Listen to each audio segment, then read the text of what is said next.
Bonjour à tous et bienvenue dans cette nouvelle vidéo où nous allons parler du syndrome de Stockholm. Alors qu'est-ce que c'est que ce truc-là, me direz-vous? Bien, c'est très important dans les relations d'emprise. Justement, l'emprise, c'est quand on se sent contraint, enfermé et quand on est dans des situations très particulières. Et pourtant, votre pote qui justement est avec une perverse narcissique, dans une relation toxique, type borderline, une personne qui est abusive pourtant, eh bien vous dira « je suis amoureux, j'adore cette personne et il y a peut-être même beaucoup d'amour ». Ça, ce sont des paroles que vous allez entendre et ne pas comprendre. Vous allez vous dire « c'est pas possible, il faut que cette personne se réveille ». Qu'est-ce qui lui est arrivé à votre pote en question? Ben, je vous explique ça, c'est assez simple à comprendre.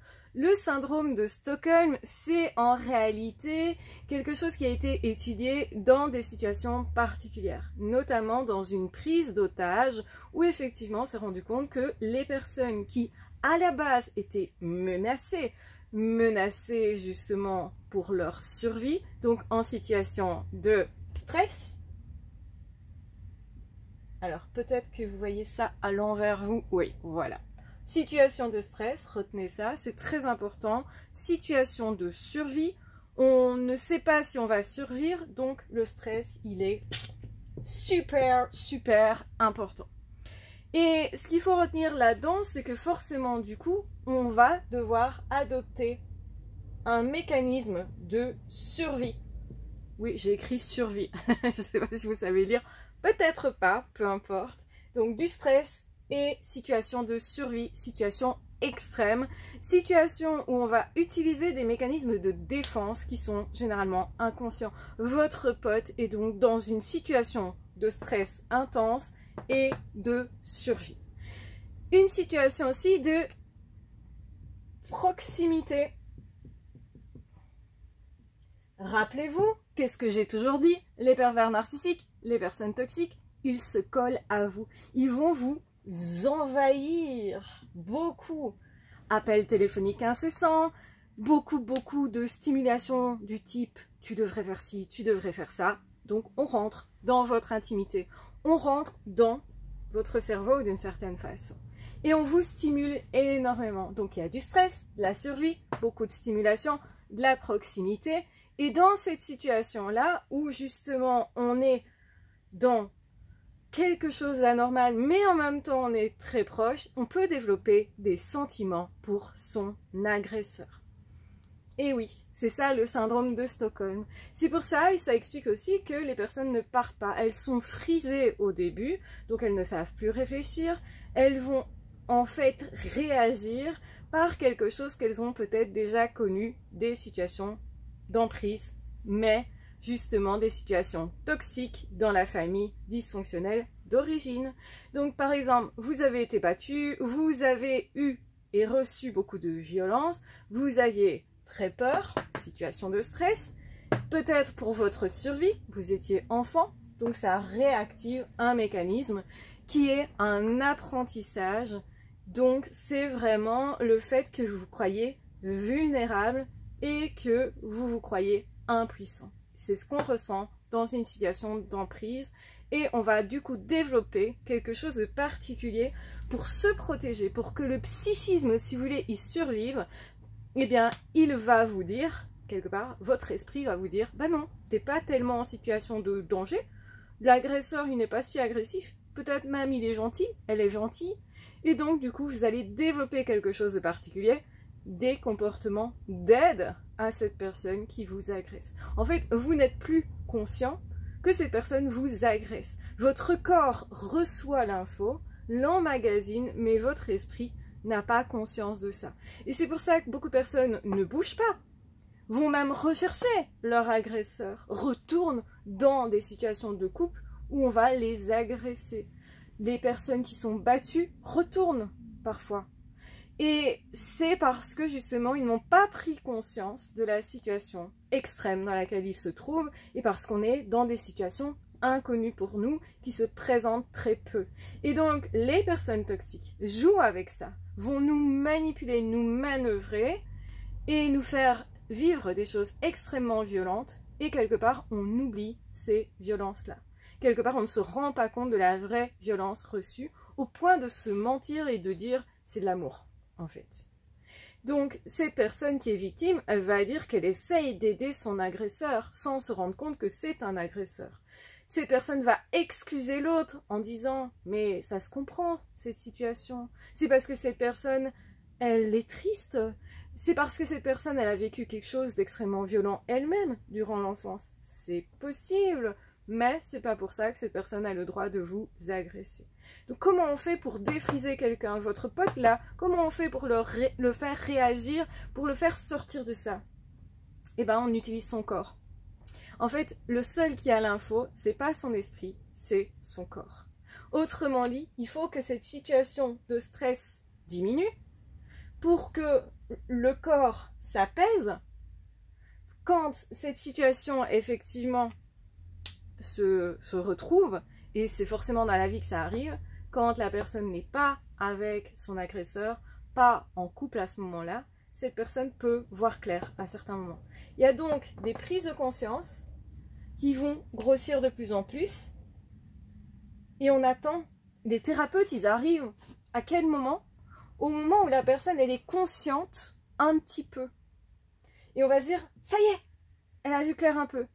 Je vais réactiver ça, moi. Je vais lui montrer que, effectivement, c'est agressif. Mais je vais faire ça de façon très très subtile. Parce que si vous arrivez dans la vie de votre pote en disant « mais quand même, tu vois bien, elle t'agresse, cette personne-là, cette perverse narcissique, elle est vraiment méchante avec toi, elle te vole, regarde ton compte, tu vois bien qu'elle te prend de l'argent, tu vois bien que... » Et vous allez répondre quoi? Enfin, votre pote va vous répondre que c'est de l'amour. Cette personne qui est victime, elle ne veut pas voir, parce que voir, c'est stressant. Et donc, comme on se remet en situation de survie, le psychisme, il dit « non, non, non, il n'y a pas de danger, c'est pas grave, non, non, ça n'existe pas, c'est de l'amour, regarde, c'est de l'amour, il est grand, il est fort, il est spécial, mais c'est de l'amour. » Et en réalité, c'est pas de l'amour. C'est une situation qui est très très courante. Le syndrome de Stockholm est quelque chose de très très couramment observé chez les personnes en situation de survie, avec une très grande proximité avec leur agresseur et quand il y a un énorme stress très élevé. Et effectivement, pourquoi ça se met en place tout ça? Ben parce que sinon, le traumatisme créerait tellement de stress pendant tellement de temps qu'on n'est pas sûr de survivre en fait à ça. Donc du coup, c'est un mécanisme qui est extrêmement puissant. Donc votre pote qui reste avec cette personne n'est pas bête. Votre pote, il peut voir en partie la chose, mais il n'est pas forcément prêt à accepter le stress, l'inconfort qui va avec le fait de se rendre compte que cette situation, elle était vraiment toxique et que c'était pas du tout de l'amour, que c'était pas du tout normal. Et certains thérapeutes font l'erreur de dire à la personne victime « c'est extrêmement violent ce que tu vis ». Non mais c'est vraiment violent. Or si cette personne n'est pas prête à voir, ça crée quoi? Du stress. Et donc, stress veut dire on va éviter le thérapeute. On va éviter l'inconfort. L'être humain, pour survivre, évitera toujours l'inconfort, en fait. Et donc, du coup, votre pote, il est juste coincé dans un mécanisme de survie, où il va s'illusionner sur la valeur de l'autre, de son agresseur, et ne l'identifie pas comme étant son agresseur.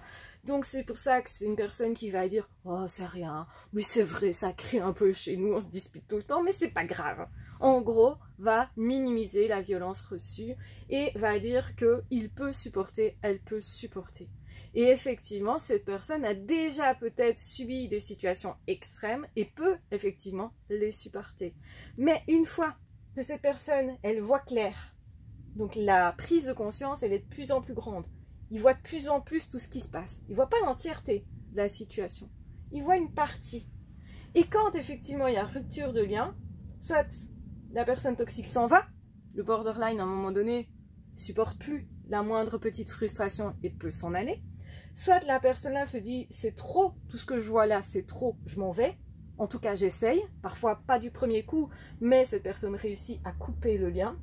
Plus cette personne coupe le lien, plus il y a de prise de conscience d'ailleurs, plus on voit clair. Et puis à un moment donné, on commence à avoir réellement peur de ce qui s'est réellement joué. C'est-à-dire, on se rend compte qu'on était en état de survie, que du coup, il y a un trauma. Le trauma, il est normal, puisqu'on était dans une situation potentielle de mort, de mortalité. Et c'est pour ça que c'est extrême. Et c'est pour ça qu'il faut bien comprendre le mécanisme de Stockholm qui est toujours présent dans les relations toxiques. Donc là, c'est extrêmement toxique. Toxique veut dire qu'on attente à votre vie. Et votre vie psychique également. Donc c'est-à-dire que pour ne pas devenir fou, vous avez mis tous ces mécanismes-là en place, de ne pas voir clair, de croire que c'était potentiellement de l'amour, et même d'essayer d'aider une personne qui pourtant vous agresse. Et donc c'est pour ça que votre pote, il vous dira toujours, surtout au début de la relation, avant qu'il ne voie clair, vous dira qu'il est amoureux. Et vous ne devez pas perdre patience, vous ne devrez pas être trop intrusif à lui dire « mais non, tu vois bien, c'est quelqu'un vraiment de mauvais, etc. » Vous allez tout doucement montrer des petites parties que cette personne peut voir dans le dysfonctionnement justement de ce couple-là. Et peu à peu, surtout, vous allez apporter votre présence. Je suis là si jamais. Parce que si je dis à l'autre, mais enfin tu ne vois pas, etc., je me positionne comme l'agresseur. L'agresseur qui dit, mais fais ceci, sois comme ça, prends des décisions, mais celle-là, en fait, quand vous faites ça, vous intervenez dans la liberté de cette personne qui n'en a déjà plus, qui ne voit déjà plus clair et qui ne sait déjà plus ce qu'elle doit faire. Donc quand vous faites ça, vous êtes potentiellement, de son point de vue, agressif. Et donc en fait, c'est pour ça que ce pote, il pourrait couper, non pas avec la relation toxique, mais avec vous. Avec vous alors que vous êtes là pour l'aider, vous essayez. Donc la meilleure chose à faire, c'est de distiller des infos. Donner un petit bouquin, tiens, tu devrais lire ça, mais restez loin. Dans le sens où n'intervenez pas de façon trop brutale, même si ça vous écœure de voir ça. Parce que oui, c'est écœurant de voir quelqu'un qu'on adore se faire manipuler, se faire exploiter, se faire aussi, eh bien, complètement leurrer de la situation. Parce que les personnes toxiques sont toujours en train de leurrer la personne victime. Et que la personne victime, elle est vraiment victime puisqu'elle souffre, puisqu'elle est coincée dans quelque chose qu'elle ne voulait pas et parce qu'elle ne voit pas la situation. Et c'est pour ça que c'est extrêmement toxique et manipulateur. Un manipulateur, c'est quelqu'un qui vous fait faire des choses que vous ne voulez pas faire, qui vous fait devenir quelque chose que vous ne voulez pas être. Personne ne souhaite avoir moins confiance en soi. Personne ne souhaite souffrir et souffrir atrocement. Et surtout, jusqu'à peut-être n'en plus pouvoir. Personne ne souhaite ça pour soi. Tout le monde voudrait le bonheur pour soi. Tout le monde voudrait vivre une situation où on nous respecte. Tout le monde voudrait vivre du vrai amour. Et ici, la personne ne se rend pas compte que c'est faux. Donc, beaucoup vont dire « Ah, j'ai connu une borderline, mais c'était la meilleure personne de ma vie. Je suis sûre, on était faits l'un pour l'autre. Dommage qu'il y avait ce trouble. » Donc, je vais essayer de tout faire pour aider cette personne. Sauf que pendant ce temps-là, la personne, elle fait rien. Donc, tout ce que vous faites est complètement inutile parce que la personne elle-même ne cède pas. Une personne qui est toxique l'est parce qu'elle ne travaille pas sur elle-même, parce qu'elle ne veut pas vraiment évoluer. Et la personne borderline vous dira qu'elle essaye, peut-être même. Et c'est possible que cette personne, à certains moments, essaye un petit peu. Mais pas de façon suffisante. Et souvent, c'est vous qui allez faire les efforts pour justement une relation qui n'existe pas. C'est-à-dire vous allez faire des efforts pour aider la personne, pour comprendre la personne. Vous allez vous plier en quatre et les personnes qui ont été victimes de ça diront « j'ai tout fait pour elle » ou « j'ai tout fait pour lui ». J'ai fait le maximum pour m'adapter. J'ai tout fait pour faire plaisir à cette personne. Je lui ai tout donné. Je lui ai donné tout mon argent. Je lui ai donné tout mon temps. Je lui ai donné toute mon attention. C'est quand même triste de donner autant à une personne qui ne peut pas recevoir. Alors que, au moins 90% des gens pourraient vous donner un truc en retour et accepter cette belle offre, ce vrai amour aussi. Mais attention que l'amour, ce n'est pas aider et sauver l'autre. C'est composer avec l'autre. Si l'autre ne compose déjà pas lui-même avec lui-même, vous ne pourrez pas prendre les poubelles de l'autre. Si l'autre ne s'est pas occupé de ses propres poubelles à les vider peu à peu, eh ben, vous ne pourrez pas les vider à sa place. Ce que je veux dire par là, c'est que vous n'avez pas à accepter autant de choses et que c'est même anormal de le faire. Peut-être que vous êtes persuadé que si vous ne faites pas tout pour l'autre, ça ne peut pas fonctionner. Et que peut-être vous évitez les personnes pour lesquelles vous ne devez pas tout faire et tout sacrifier. C'est possible. C'est une question que je vous pose et qui reste posée parce que, effectivement, si vous pensez que vous devez absolument être nécessaire, serviable, c'est que vous avez juste une blessure qui vient de l'enfance, qui est la blessure de serviabilité. Ça aussi, je pourrais vous en parler longuement. C'est super passionnant comme sujet parce que quelque part, ça nous concerne tous. On pourrait tous avoir le syndrome de Stockholm quand on est en situation de survie et donc dans un état anormal que l'on ne reconnaît pas. Donc c'est pour ça que vous n'allez pas vous reconnaître dans cette situation. Vous n'allez pas non plus reconnaître votre pote qui est enfermé là-dedans et pourtant vous vous dites c'est quelqu'un d'intelligent, c'est quelqu'un qui plaît beaucoup aux autres, je comprends pas pourquoi cette personne se laisse enfermer de cette façon-là. Et la personne qui sort de ça, qui a été victime et sort de ça, se dit c'est pas possible que j'ai accepté autant de choses, ça n'est pas moi, ça ne me ressemble pas, pourquoi j'ai été faire ça? C'est peut-être même que je suis fou. Ben non, tu étais en situation de survie, en situation anormale, et la personne qui t'a mis dans cette situation, c'est la personne toxique. Et donc du coup, bah t'es pas responsable de ça, et on peut pas se sentir responsable de ça. Par contre, quand on a déjà vécu ça, on doit installer des signaux d'alerte à l'intérieur de soi pour être conscient de quand est-ce que ça se joue, à quel moment je rentre dans une position où je donne tout à l'autre, où je donne trop, où je me sacrifie, où je m'oublie moi-même en réalité. Donc plus on va essayer de voir clair dans les situations plus vite et plus on sera protégé des relations toxiques, des situations extrêmes. Donc quand vous ressentez du stress et que vous ne savez plus que penser, comment penser, que quelqu'un se colle complètement à vous tout le temps, ça c'est pas de l'amour, hein. C'est pas de l'excitation d'amour ça, parce qu'on peut confondre, mais c'est syndrome de Stockholm possiblement. Quand vous commencez à protéger tout le temps la personne qui vous agresse, eh bien c'est le syndrome de Stockholm qui se manifeste. C'est un mécanisme comportemental qui justement s'explique par cette situation extrême de survie. Voilà, j'espère que cette vidéo vous aura beaucoup intéressé. N'hésitez pas à me poser des questions pour que j'aille plus loin, que je vous donne plus de possibilités de comprendre la situation. Et merci d'accepter les gribouillages que je fais derrière parce que je trouve ça plutôt sympathique d'utiliser un tableau. Dites-moi aussi ce que vous en pensez, même si... Voilà, vous allez me dire, ah, c'était à l'envers, on n'a pas su lire, mais peut-être quand même que vous avez mieux compris parce qu'on a cette possibilité de, de mettre ça un peu en image. Peut-être que vous êtes plus visuel et que ça vous parle tout simplement. Voilà, prenez bien soin de vous et on se retrouvera très vite dans d'autres audios ou dans d'autres vidéos. Ah, ciao, bye bye!